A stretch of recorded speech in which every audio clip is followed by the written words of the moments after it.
name is Ian Westlake and I'm the Head of Procurement at Bradford Council. As part of this event, I wanted to talk to you about the role that procurement and the function of procurement has to play in supporting the climate and environmental agenda.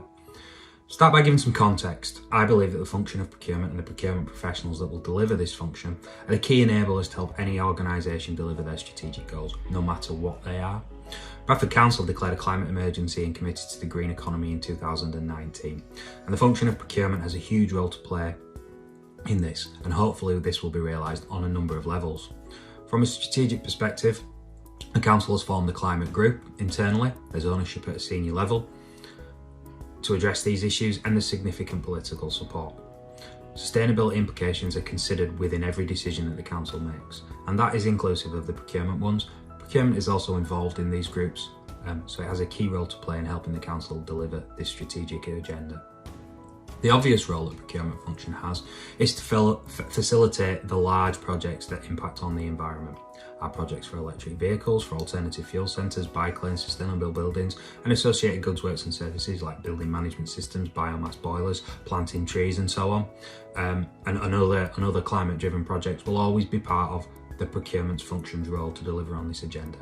In essence, we find the third-party suppliers that build the infrastructure and help provide us with the goods that we need to address the issues.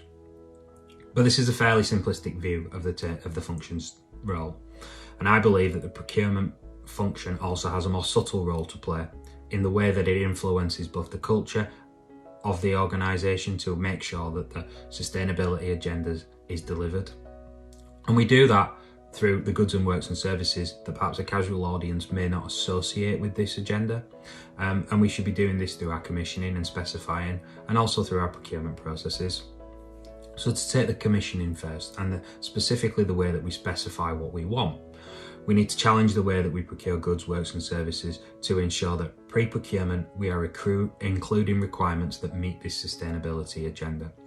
Obvious ones to use about the inclusion of technology, but also about thinking about logistics and delivery schedules, and making sure that single-use plastics are eradicated from our supply chain, as a couple of examples.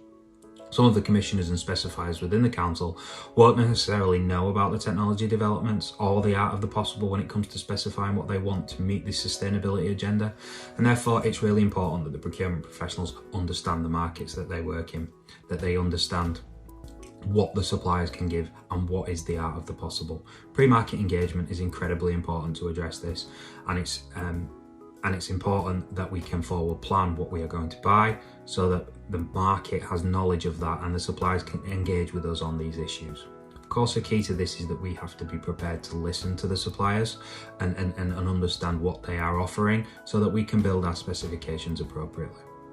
Now, to consider our procurement processes, it's also important how we address social value as part of these.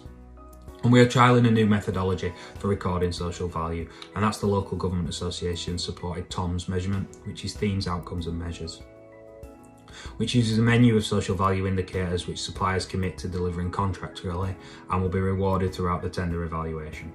From a sustainability environmental perspective, within the social value evaluation, there's a section entitled Environment, Decarbonising and Safeguarding Our World, where it asks suppliers to commit to reducing carbon emissions, reducing air pollution, safeguarding the natural environment, promoting resource efficiency and the circular economy, sustainable procurement through their own supply chains, and also making sure that their buildings are environmentally certified.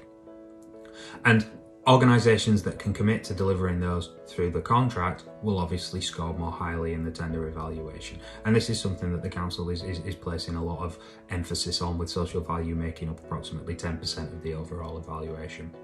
And where we specify appropriately and obtain the added social value through the tender evaluation, we should start to see a change in culture, which addresses not only this issue, but other social value type issues as well.